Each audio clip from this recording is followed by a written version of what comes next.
welcome to Nancy's Notions Wardrobe Builder. I'm Joy Mahone, and in this September edition, we are going to start our fall transition into our fall wardrobe with this really fun tunic sew along. Now, if you are following along with us, you'll know that in our July episode, we learned how to create a classic tailored shirt. Well, we're gonna take some of those skills and kind of tone it down as we create this fall wardrobe staple, which you can wear with leggings, boots, you can make it out of all sorts of fabrics to fit your sewing and style interests and needs. So I hope you're excited. Let's head over to the cutting table and get started. Supplies for this month's edition of Wardrobe Builder include the Gallery Tunic and Dress Pattern by Liesl Co.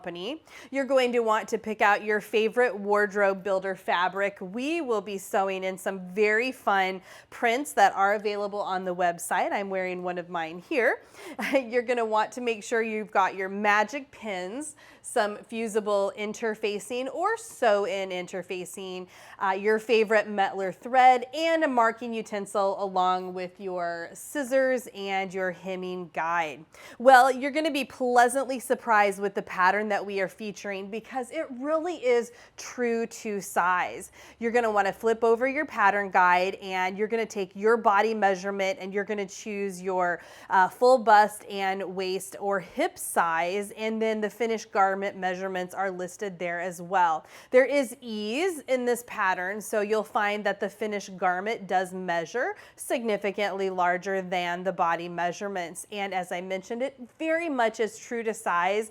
I'll tell you a little secret. This is the first pattern that I've ever made straight out of the envelope, not using my own fit method, and it fit almost exact. I was so ecstatic because that just is a rarity. So again, you're gonna love this pattern. Now, pay attention to the pattern instructions as the seam allowance is 1/2 of an inch in this particular pattern. So again, 1/2 of an inch seam allowance.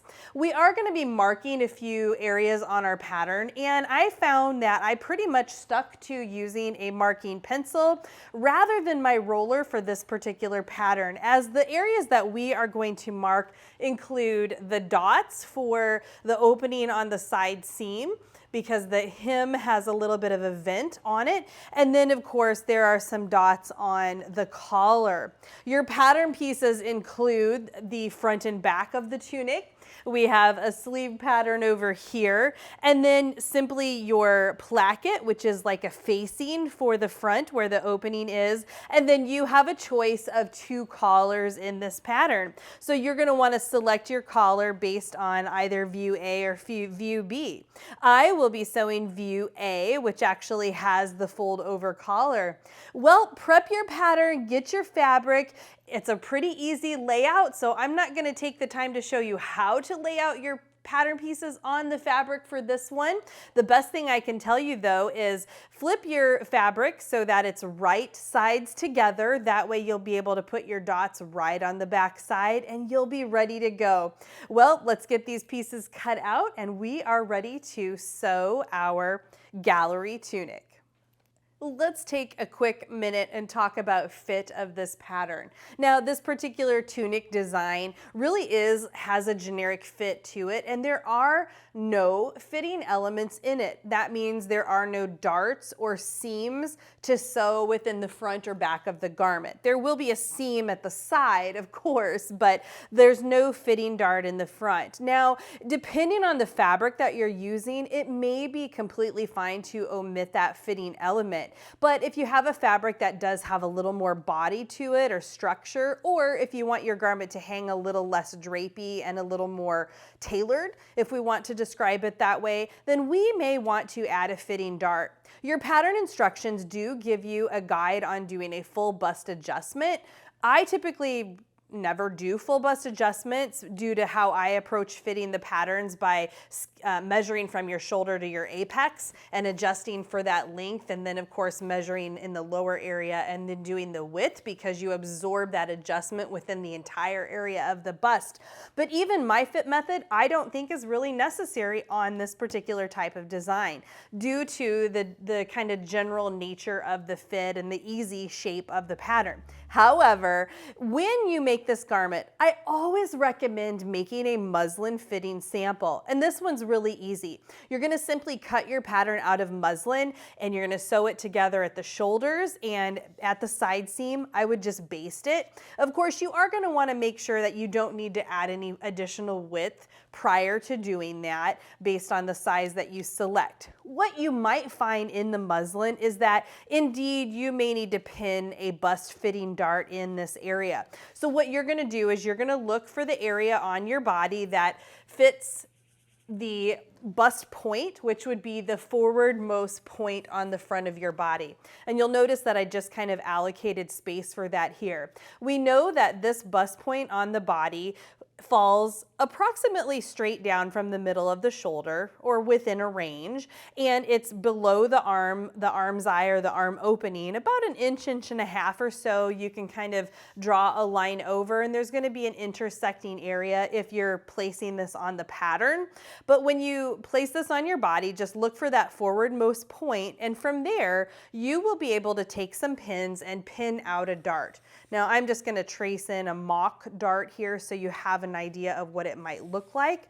But that dart, there you go, will give you a little bit of a fitting element in this area. It will pull up the lower portion of the pattern a scant amount so that the fabric then hangs beautifully and straight rather than getting some of the ripples that you might have in that side front area. So it's a real easy fix. You can only see that in muslin on the body. Your tissue fitting will never show that. So I challenge you to try that. It's a real easy styling. It's less about fit and more about how you want to style this garment on your body.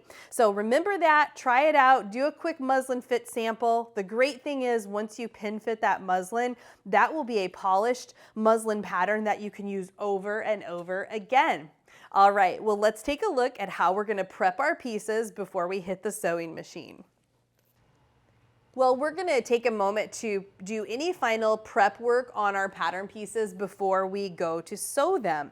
So the first thing we're gonna do is after you've cut your pieces out, any pattern piece that instructs you to add interfacing, you want to go ahead and do that. I've used a fusible interfacing here. I have some left over. You certainly could do sew-in interfacing, but I think for this one, a fusible interfacing works very well. And on this particular piece, I have marked the point, and it's very faint right here, so you're going to mark that on yours, but this is the point that is indicated on your pattern piece. It's where the contour to the collar is going to happen. So if I were to fold this over, you'll see that that creates that collar effect, and we'll see that in the finished garment.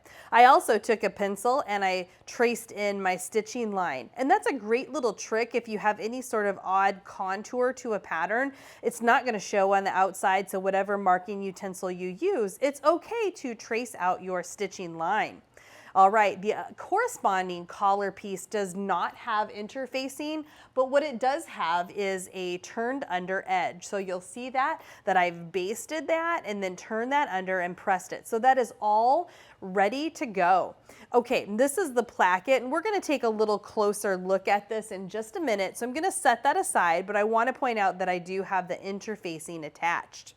All right, on the sleeve, I'm just gonna slide these out of the way. The sleeve pattern, if you jump ahead in your pattern instructions when you're ready to hem the sleeve, and there are a couple options. This particular one, I have turned under, and then I also have already turned it again and hit that with the iron. So when I go and stitch the side seam of the sleeve, I'll turn that back down, and then we'll do right sides together, of course, but we'll stitch the sleeve, and once the side seam is stitched, then we're gonna turn this up, and the hem allowance will be completely encased in there, and it will allow me the ability to top stitch it. So by simply having this pressed and ready to go, I can go to my iron, I can stand there, and I can press out all of these steps at one time before even assembling the garment.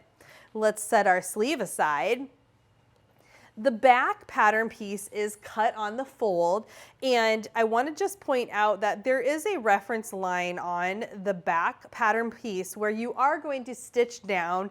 It's about 2 inches, 2.5 inches. Here's a little tip. If you are making your muslin fit sample, you may find that you want to stitch that pleat down a little farther based on the contour of your back. And so if you have a higher rounded back, seam or center back to your body, then you may stitch that down a little bit, and you can kind of use it as a mock seam. And so if you need to kind of angle it instead of just going nice and straight, feel free to do that so you get a more custom contour.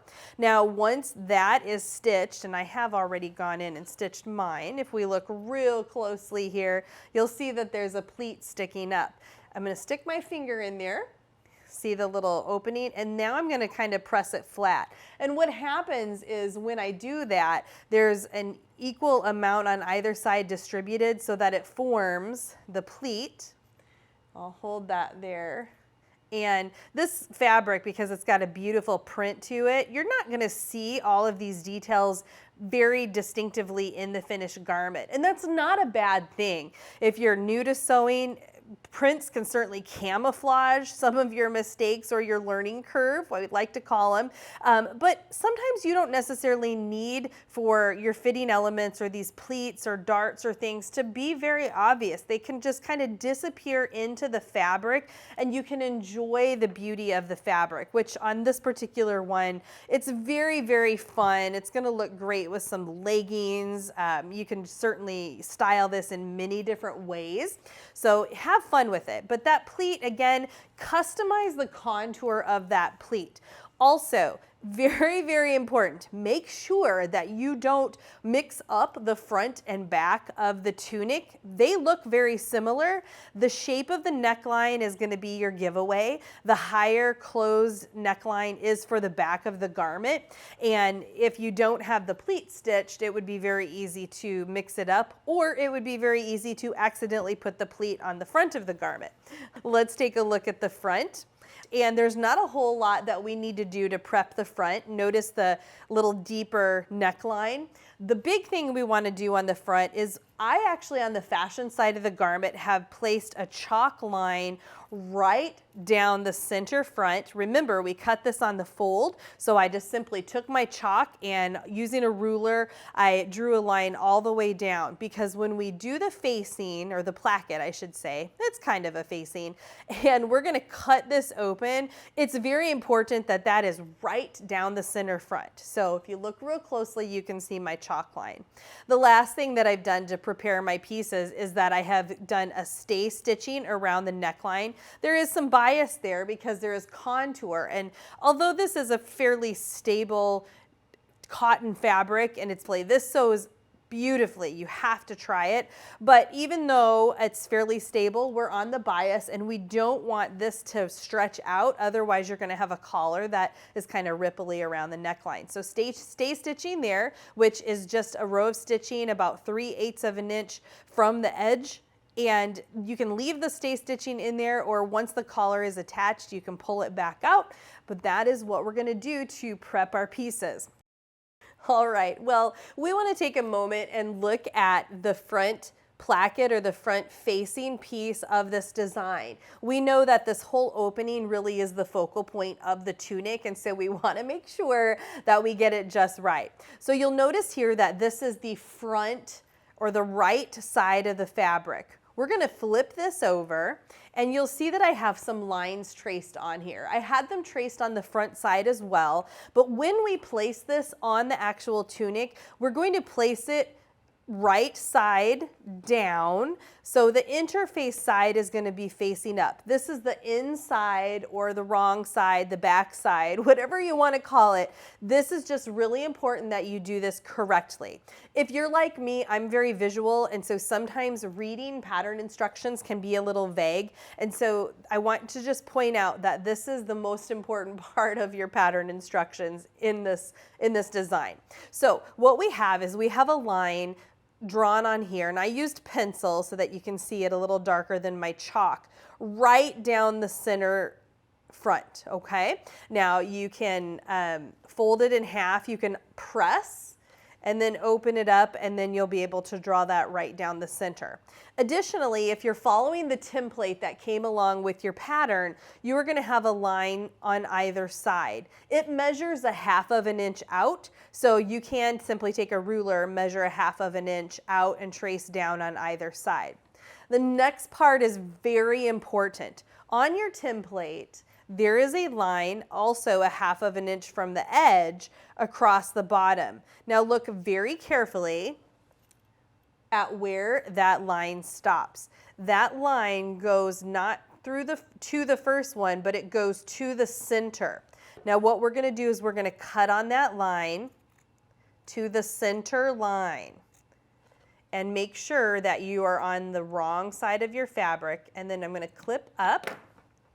And obviously it's a little easier not to clip while I'm holding it. So let me get that little nub off of there. There we go.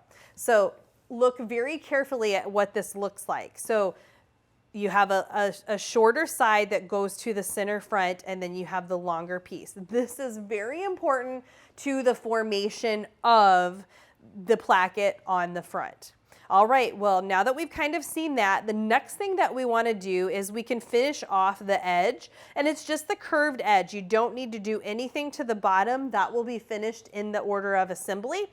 I have a serger, so I went ahead and serged the edge of mine. If you don't have a serger, you can simply turn this under and press it, and then turn it under again and do a fine little rolled edge. Well, we are ready. Now we've done all the prep work for our pattern pieces. We're ready to jump right in and tackle our tunic. Because we've done all of our prep work, we have the center front line marked on the tunic, our stay stitching, and all of the prep work done for our placket facing. We are gonna lay this right sides together on the center front, and because we have the body marked along with the template, we are able to line up that center front line that we have marked on the template.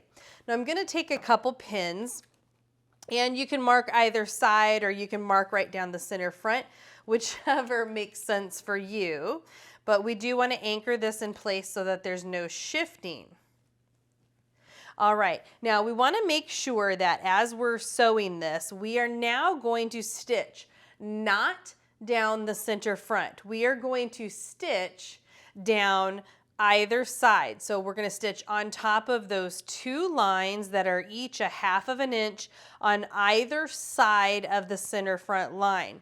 Now what we are going to do is we are going to stitch all the way down to the end of the side that is a little shorter. We're going to then go to the opposite side, and we're going to stitch all the way down, and we are going to stop right across from where we stopped on the shorter side. So what will happen is there's going to be a little flap right here on the side that's a little bit longer that we'll take care of in the next step. All right, so we've gone to our sewing machine, and it's ever so faint, but there is a stitching line on either side of the center. Here's our center line. You can see that. And what we're going to do is we are going to cut through the tunic fabric and the template, so all the way through, but we're going to stop about 1/4 of an inch from the bottom. So you'll see that I have a little dot there, and I just put that in there with a pencil, and I'm going to stop 1/4 of an inch from the bottom, and then I'm going to cut at an angle down to the template side that is longer. You'll see that this is the longer edge, and when I cut at an angle, I'm going to stop at the point that would be even with the shorter end of the opposite side. Okay, so let's go ahead and cut down the center. I know, it's a little scary. We're basically cutting the opening of our tunic. The great thing about this particular step is that if you have another garment or another pattern that you want to make a center front opening, you can take this pattern piece and use it. You don't necessarily need the shape of the neckline there. You really just need either side, or you can make your own facing or template using this method. So it's a great, great way to kind of utilize this pattern piece, maybe even on something ready to wear. Maybe you have a sweatshirt that you want to put an opening in there. So think beyond what we're doing right here. Okay, so I've stopped right there on that upper dot, and now I'm going to cut through both layers at an angle. I know it's kind of one of those things that, here, let's lay this nice and flat. Kind of hard to articulate exactly what you're doing. Okay, so now the next step, you'll see that there's kind of a funny little wedge there. The next step is we're going to continue cutting through that center front line, but be warned, we don't want to cut through the tunic at this point. What I'm going to do is I'm going to take my scissors and I'm going to cut through the facing, and I clipped it apart, all right, but I did not cut through the tunic. So if you look really carefully, there's still fabric right there. I did not cut through the tunic when I clipped that little 1/4 of an inch opening. All right, so the hard part is done. Watch that part, rewind a couple times just so that you have the confidence in what we've just done.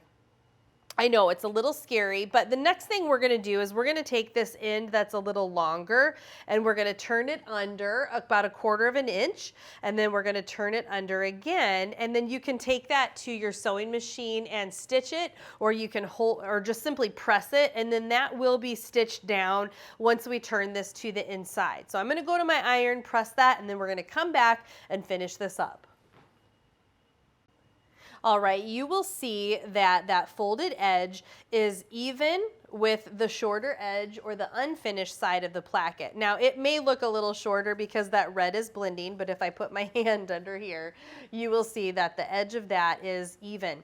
Now, the next thing we're gonna do, and this is also important where you're doing the right application to the correct side of the placket. So we're going to be working on this side where we just finished the beautiful edge. What we're going to do is we're going to press the seam allowance toward the placket, and then we're going to turn that to the inside, and on the back or the wrong side of the tunic, we're going to line up the neckline.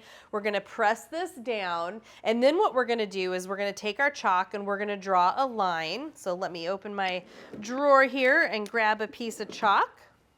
We'll take a ruler, but I'll just kind of eyeball it here for you, and we are going to draw a stitching line 1 inch down, or 1 inch away from the folded edge, and then we're going to go to our sewing machine and top stitch that down.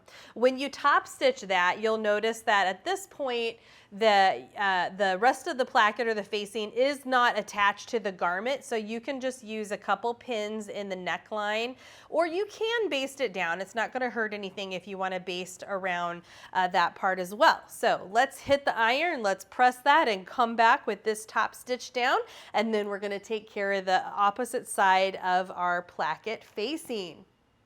Well, we have one beautifully finished edge, and I can't tell you how much I love this fabric. The texture, the weight, and the quality of it just makes for a beautifully turned under edge. It sews beautifully.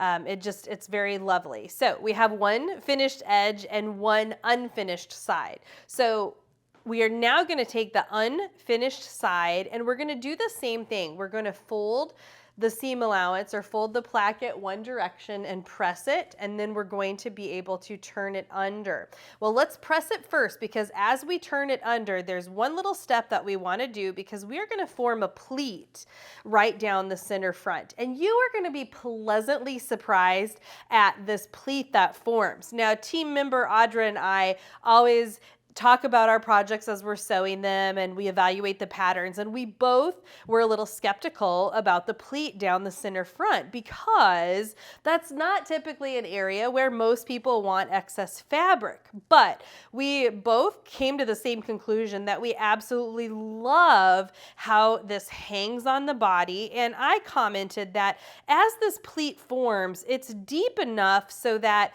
it holds the shape. Quite often when you have pleats or design details, either they're adding so much fabric that they're adding bulk to the tummy area, which nobody wants, or they're just scant enough or tiny enough that they don't hold shape and then they kind of fall open, which also isn't always aesthetically pleasing on the body, especially the tummy area. So you're going to find that you really like how this hangs and fits on the body. Now, one little fabric tip, your fabric quality plays a big part in that. So the quality of the fabric, this particular cotton shirting here holds the pleat as you press it, and it just really keeps a nice shape. If you have a flowy fabric, it's also going to hang beautifully. Things that are real heavy, like a denim that are going to be very bulky, probably I wouldn't choose for a tunic, and you're not going to be sewing that in a tunic anyways. But again, your fabric quality, if you're using kind of an off-brand polyester, it's not going to press the same, and you may not be as happy. So again, pay attention to your fabric. That plays a big part in how these details look in the finished project. And you'll be pleasantly surprised when we get done at how lovely this whole fabric is. So let's go press this, and then we're going to come back and fold this in a unique way to create that pleat.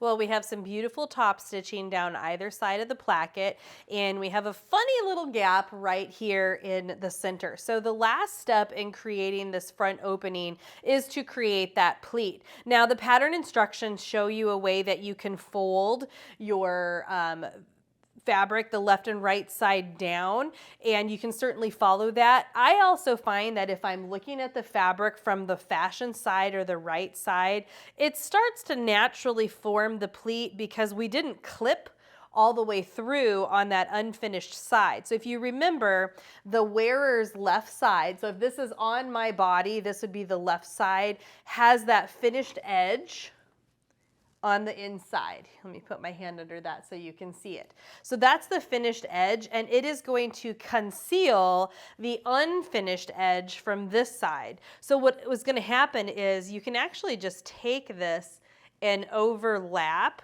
the plackets. So overlap the wearer's right side over top of the left. And if you put a pin across the bottom here, then you're going to backstitch across that, and the unfinished edge is going to sit on top of the finished one. Of course, it's on the wrong side, on the inside, and you'll see that our pleat forms, and it's that nice pleat. You do want to press that down. If you have a real drapey fabric, you may not need to press that, but I'm going to take this to my machine and backstitch, and we have created this beautiful front opening that has a beautifully finished off facing, which is also a technique, as I mentioned, that we can use on ready-to-wear garments or other patterns. So let's stitch this, and then we're going to head to the machine and do the rest of our sewing at the machine. With our beautiful placket already sewn, we've bar tacked the bottom edge and pressed this beautifully. We are ready to sew these shoulder seams, which go together very easily. You're going to place right sides together of the front and back tunic, and you will stitch using the 1/2 inch seam allowance on the shoulder. Now on mine, after I stitched it, I've gone ahead and done a row of serging across the shoulder seam. You can finish that off however you choose to finish off your edge. If you don't have a serger, you can certainly simply press that. You can use pinking shears. You can do a Hong Kong finish, which is where you can wrap like a bias tape around the edge, or some people will just top stitch it down from the outside of the garment just to reinforce that. Well, we are ready to sew our collar, and because we did a lot of prep work at the beginning, this just makes the overall assembly go very very quickly. Not that we're worried about speed so much, but it's more about efficiency and getting into that rhythm. We've talked about that several times in Wardrobe Builder, kind of developing a format or really the organizational structure of your sewing. So it just, again, makes them go much quicker. And this type of design, you'll want to start sewing several of these. So once you've done it once, you probably will have it memorized. So what we've done here is we have the two collar pieces. We have the one collar piece that has the interfacing, and then laying on top of this, I have the corresponding piece that does not have any interfacing on it. But what we've done to this piece in our prep is that we have stitched 3/8 of an inch from the edge, and then we've turned that raw edge under. So that once we stitch this and turn it inside out, that folded edge will be ready to cover and conceal where we sew this to the garment. All right, well, I'm gonna turn this over, and what I've done, again, in our early on prep work is we've already marked and traced out the stitching line.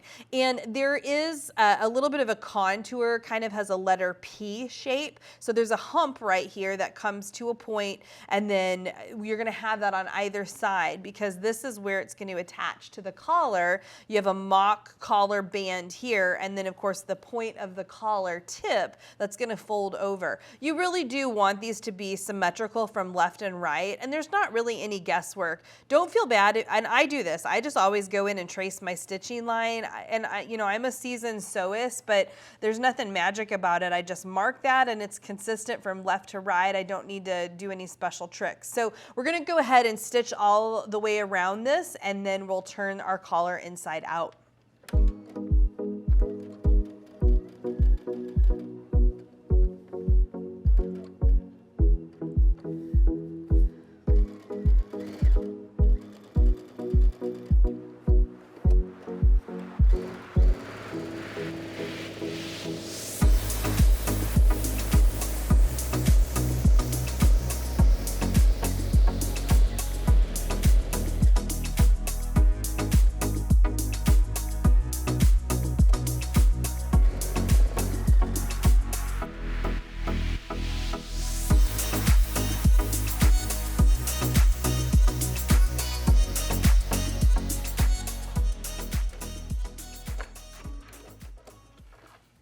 All right, and one last quick check. You can fold this in half, and I usually put the stitching lines right on top of each other. You won't be able to see that real close here because there is a pattern to this fabric, but what I'm just doing is lining this up and checking that they are symmetrical left and right, which they should be, and that looks great. So the next thing we're gonna do is we're going to clip across the top so that we can turn this inside out. Now, oftentimes when you're stitching to a point on a collar, you see how I clipped that at an angle right here? Well, you can also do a single stitch at an angle. Now, I've sewn this fabric several times already, and it actually turns and forms a point really beautifully, and it's not bulky, so I don't necessarily need that point on this particular angle, and it is a right angle. If this were coming more to an acute angle, which was more like a 45 degree, I would absolutely want to stitch,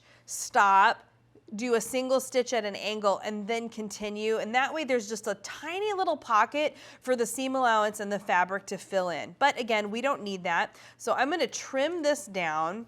Now, if you get to sewing this pattern or another one, a tunic pattern that you've already fitted to yourself, you can trim down the seam allowance before you start sewing, and then you can actually make that adjustment in your pattern, and then you can skip this step altogether.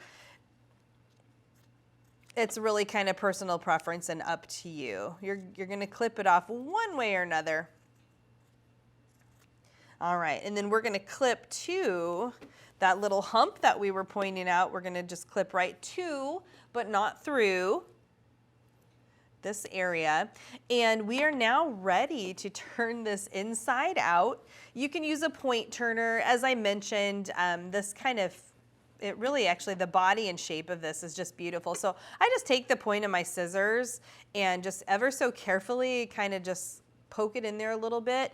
And you'll see there, if I hold that, let me put my hand under there, that it forms just a beautiful point. And So I'm gonna go and take this to my iron. I'm gonna press all of this out, and then we're gonna come back and attach this to the neckline of our garment.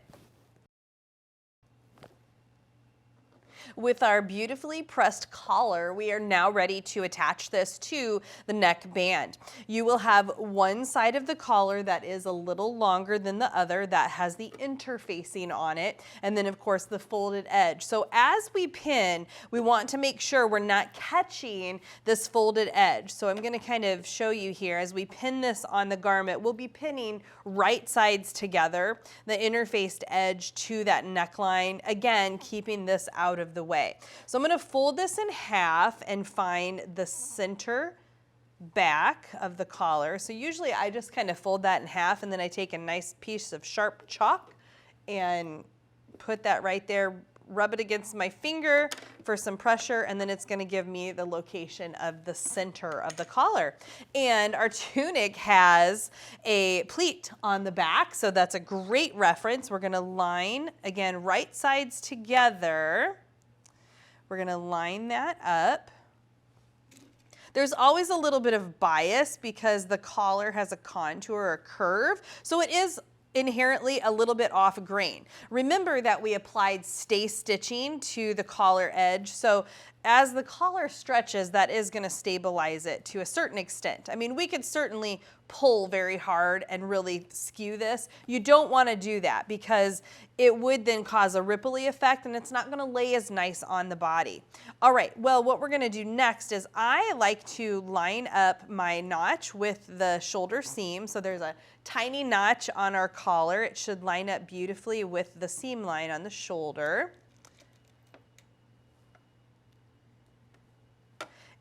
And again, once you sew one of these, you should have it fitted to where you can even eliminate some of your pinning here. It's just a habit. I always pin the shoulder seam area and the center back, and then I'll go in and I will line up the front. And then depending on how the bias and how if you put a little tension on there, how that fits in there, I may put another pin in there. So I'm gonna do that now. Now, when you're lining up the center, and I'm going to kind of put this under my hand here. So when you're lining this up, you have a folded edge. It's real tiny here, but this is the folded edge that's folded in. So you want to line up that folded edge with the folded edge of the front of the tunic, and you want to make sure that those match like perfectly. And then that way, when you turn the collar up, that there's no discrepancy. I will often take a needle and thread and hand based if I find this fabric I won't need to, but sometimes like if you're working with a slippery fabric or something that you're just having some shifting like velvet or chiffon or things like that, I will go in and kind of base that by hand just so that there's no slippage, and then when I take it to my machine it's not going anywhere. All right, so this, if I put a little tension on here, fits in beautifully, so I really don't need to put any more pins there. I could, we'll just put one in there for illustration.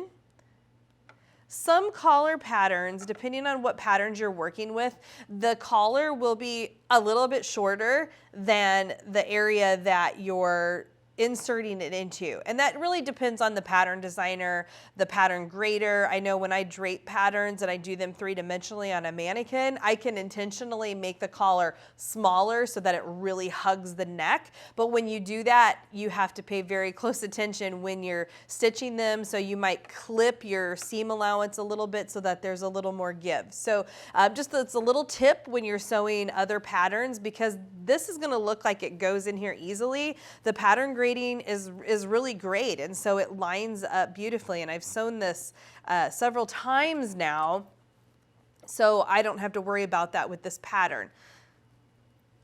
All right, and see how kind of easily that fits in there. It also is a little less tailored of a collar. It's not a suit jacket collar that is meant to hug really snug around the neck. And because of that, we have a little more leverage in having this have a little more of a loose fit to it, which again makes it a little bit easier. Okay, well, we're gonna put this under the machine. We are gonna stitch a 1/2 inch seam allowance.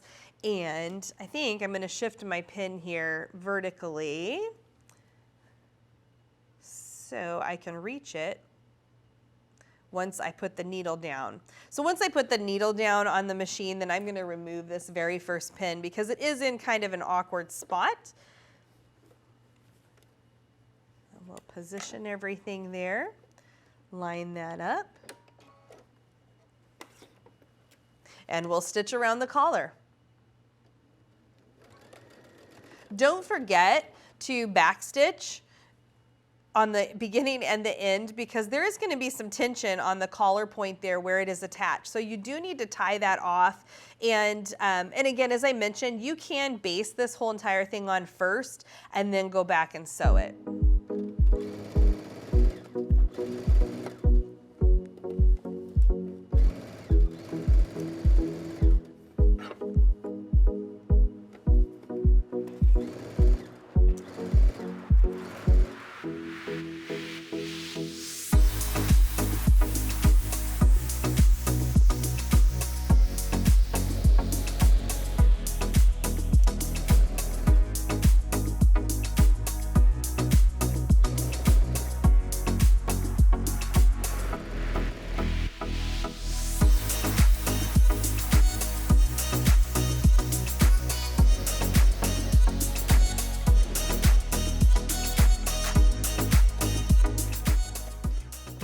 Beautiful. Now what I like to do is open up the collar and just kind of go across the back and make sure that I didn't accidentally get a tiny little tuck or a pleat in there, which again, how it eased in there, I am not anticipating that, but it's always good to check. If you have any of your stay stitching that sticks out, you can remove that. I've got a couple stitches here because I stay stitched just a little bit deeper around the front of the neckline. So I'm going to pull that out. I'm going to press the seam, and then on the inside, we are going to overlap that folded edge.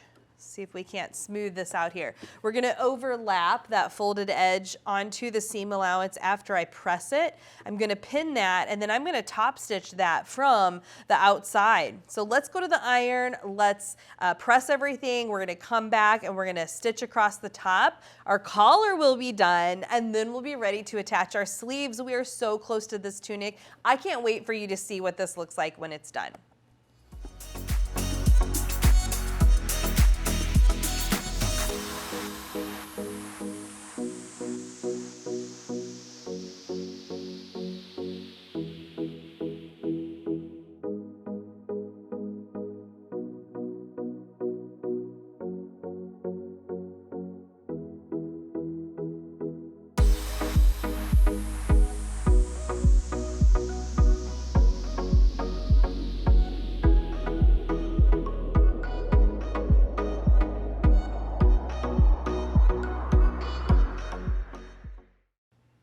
Let's take a look at how we are going to attach the sleeve to the tunic body. Well, it will go in with ease, and that's a pun intended. We have a basting stitch going around the upper cap of the sleeve here. The nice thing is that with this style of fit and with the open armhole rather than sewing a tube and inserting it, it goes in fairly easy, and the fit is a little less tailored. It's not, you know, a tailored jacket. So again, it will go in with some ease. However, we do have just a little bit of ease in there, or what I mean by ease is there's a little bit of fullness that may need shrunk down in this cap as we join it to the arm's eye. So you'll want that basting stitch in there. You can remove that once we're done. Make sure that you're pinning the front of your sleeve to the front of your garment and the back. How do you know that? Well, a single notch indicates the front and a double notch indicates the back. Even though this is a fairly symmetrical left and right sleeve, even from front to back of the tunic, make sure you pay attention to that so that you're not messing up and putting the wrong slope of the shoulder of the sleeve to the wrong arm's eye.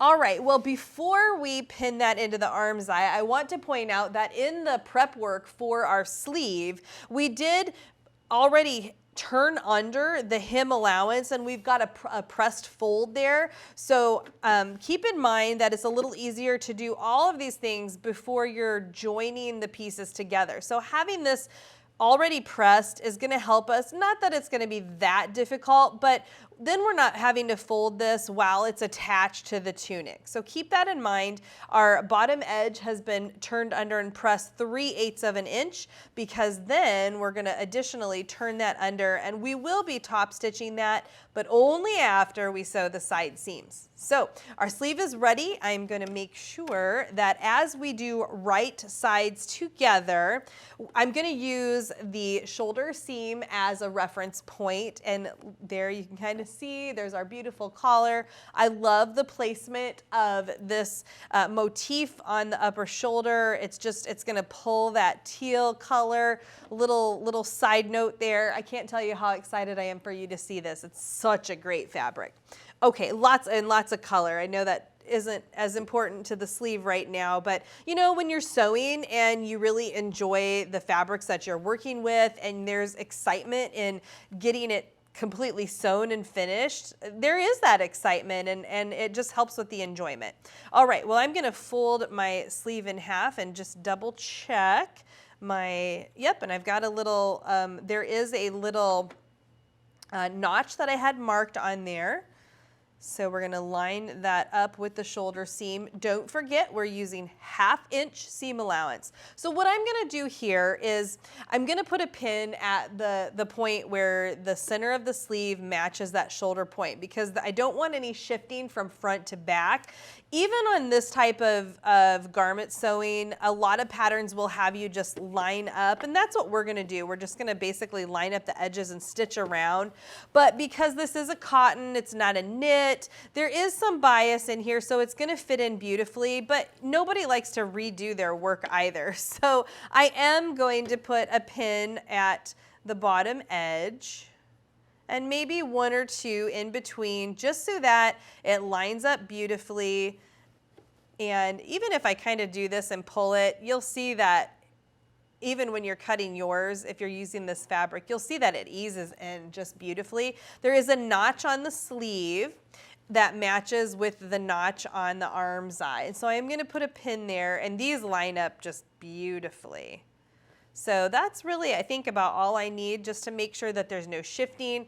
I can manually kind of maneuver this with my hands, again, because there's a little bit of give. But if you're not as comfortable doing that, or you're not sure if it looks like there's more fabric than there is arm's eye, and you do need to kind of pull your basting stitch to kind of pull it in a little, then put some more pins in there.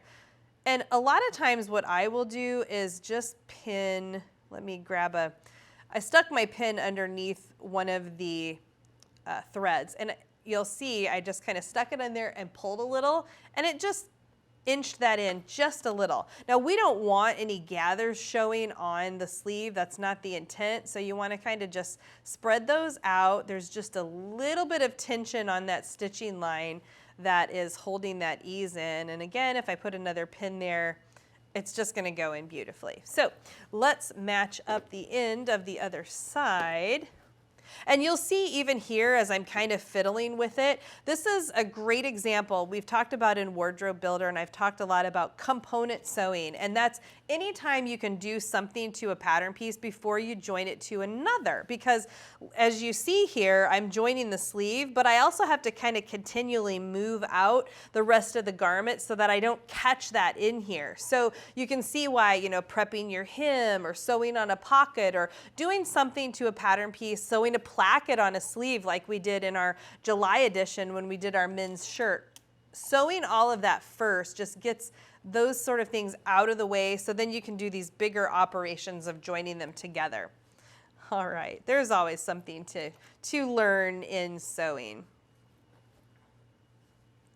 All right, and I'm going to grab a thread here and just kind of cinch that up. And sometimes I'll just do that, and then I'll kind of pull it back out like I'm relaxing it, and it just kind of evenly distributes that fullness.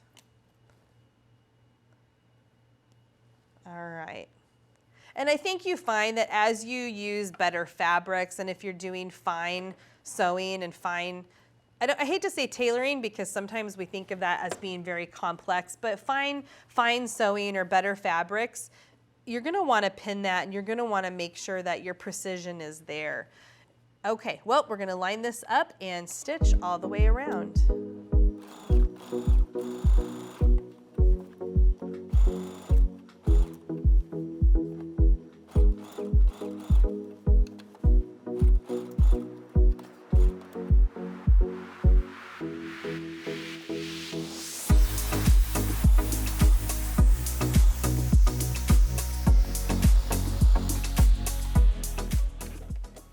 Beautiful. And you can always open this up and just double check that you don't have any lumps or bumps in the arm's eye there, which that sewed in there beautifully. So what I'm gonna do next here, it's not pressed yet, so obviously it's not gonna lay real flat. I'm gonna go to my serger and I'm going to serge that seam allowance. Then I'm gonna go to my iron and I'm gonna press the seam allowance toward the sleeve. It's gonna clean all of that up. We're gonna repeat it on the other sleeve and then we're ready to do our side seams. You'll probably need to go to your cutting table to pin the side seams. You are gonna want to lay your tunic on the cutting table, right sides together, and pin all the way down the side seams from the beginning of the sleeve hem up to the underarm and all the way down to the tunic hem. Next, we're gonna head to the sewing machine and we're gonna stitch up one side and down the other to complete the overall body of the tunic. Make sure if you're beginning or sewing toward the hem of the tunic that you stop at the dot that is marked because there is a vent or a rounded opening at the side seam hem of the tunic. Also, if you are sewing the longer version, you may be adding a pocket, which we have omitted in this tutorial, but you can follow the pattern instructions if you'd like to include the pocket in the side seam. Well, let's stitch our side seams. We're gonna take them to the serger, finish them off, and then press them toward the back, and we will then be ready to hem our tunic.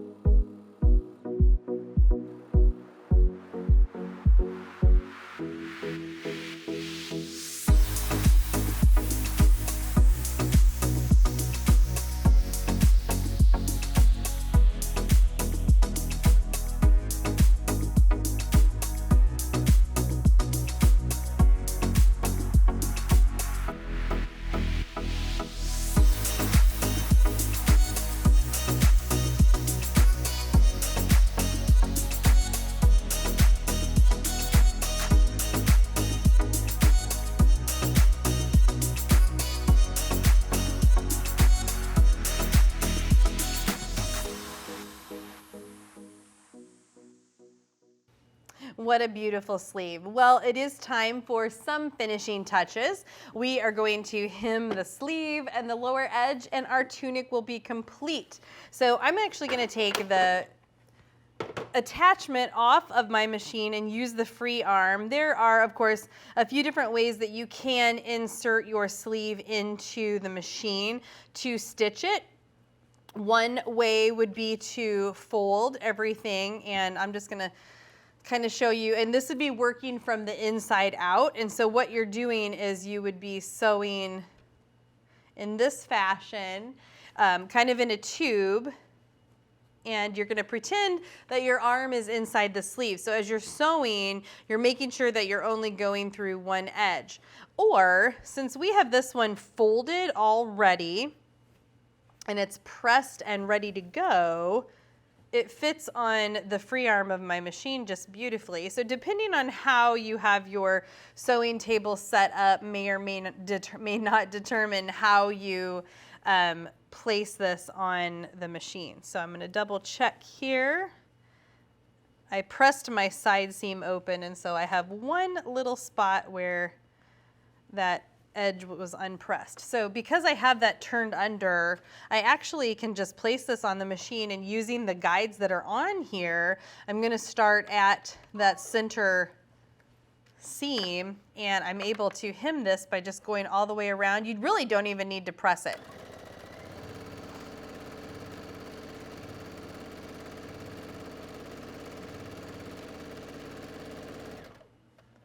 do a little back stitch there.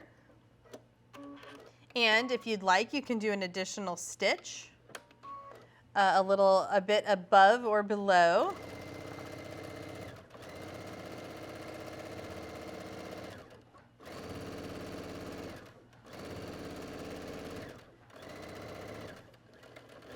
So now we have a beautiful double row of stitching. Hold that up there. If you look really closely, you can see that. It looks beautiful. The nice thing is you've got a nice wide area that's turned under, and you can see on the inside how that double row catches that. So you can, if you wanted to create a cuff effect, you can fold half of the sleeve up, and then it would cover and hide the double row of stitching, or you can make that wider if you want that cuff to be a little wider, and then I would just anchor that with some stitching. I personally kind of like the 3/4 effect, and I have that on this sleeve here, so it's just basically a nice chunky wide hem. Well, let's repeat that on the other side, and then we are going to hem the bottom edge.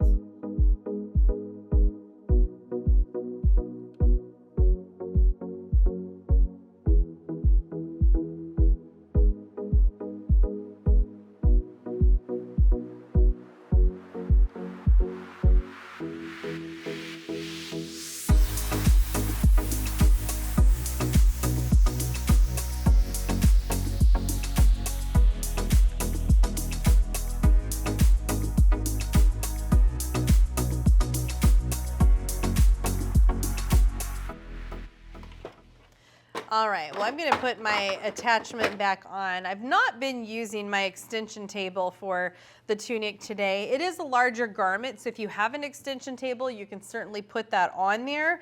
But we are going to now do a row of stay stitching or basting on the hem. Now you might have noticed when I stitched the side seams that I pulled out my scissors and I clipped, and that's the bottom edge of the hem. I know it's kind of large here, but there's a vent that comes up in the side, so there's a little bit of an arc, and then it arcs back down for the back of the garment. And you do need to clip to that in the sewing of the side seam. So once you get to that notch or that dot and you backstitch there, you do want to clip to that so that you have access to the full amount of the seam allowance to turn it under. Well, there are a couple ways to go about doing a narrow rolled hem, and I know some sewers find this large curve a little challenging, so what we're going to do is we are going to put a row of basting stitch or stay stitching around the hem allowance.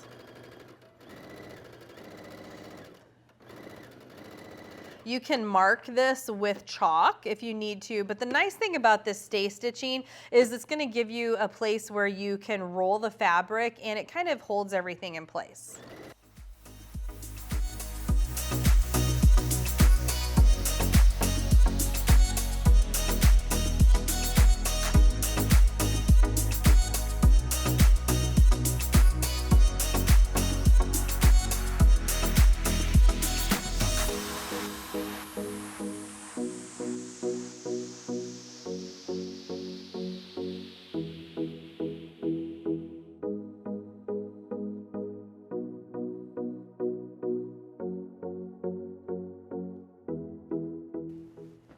All right, well, now that we have our basting stitching all the way around the bottom edge, there's a front and a back. You can kind of see the contour of the hem right here. And these are freestanding, so as we have clipped through that edge, the seam allowance for the front or the back, whichever side is which, will roll one direction, and they should not be attached. So it's important that this edge right here is very separate from the front and back, and that again is because we've clipped that.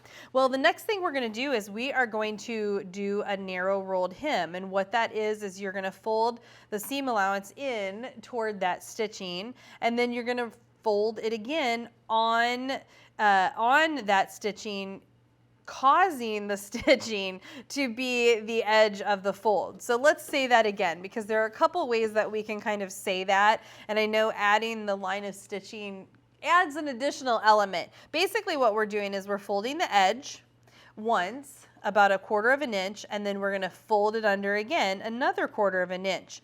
When we take that second fold, it puts that row of stay stitching or basting on the final edge or the final hem of the garment. And it's on the bias, so it kind of gives us a barrier where we know where to fold or where not to fold. And again, because there's some give to the fabric and it's on the bias, this will all fit in there nicely. You can take this to the iron and press all of this under first if you want to do that. Some people will turn one edge under, stitch it, and then turn it again. So whatever works for you. But I am going to make sure I shorten my stitch length again so it's not my basting, and I'm ready to go around this. So the way I'm stitching is that the fashion side or the right side of the garment is laying against the machine, and then the wrong side is facing up, and I'm turning the hem allowance under. There we go.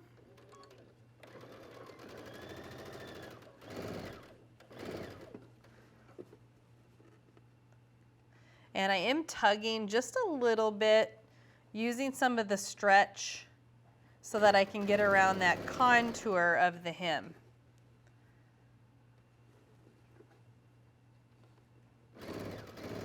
Once we get past the vent, then it's pretty straight across the bottom.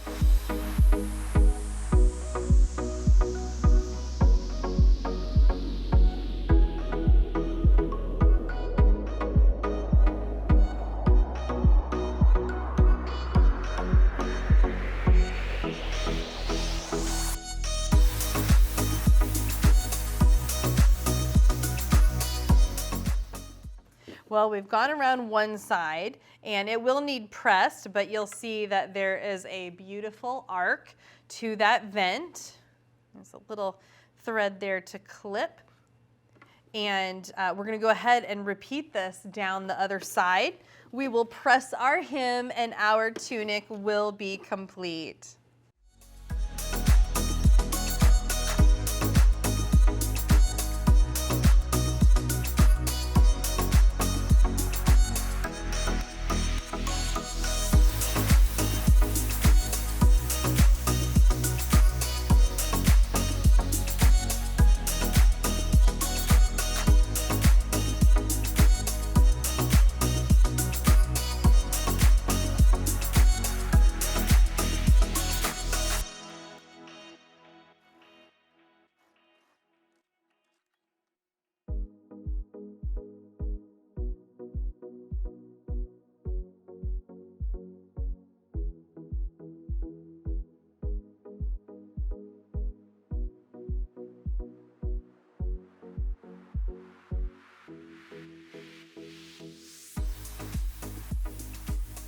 Thank you for joining me in this edition of Nancy's Notions Wardrobe Builder. I hope you had a great time sewing along with me as we created this wonderful tunic.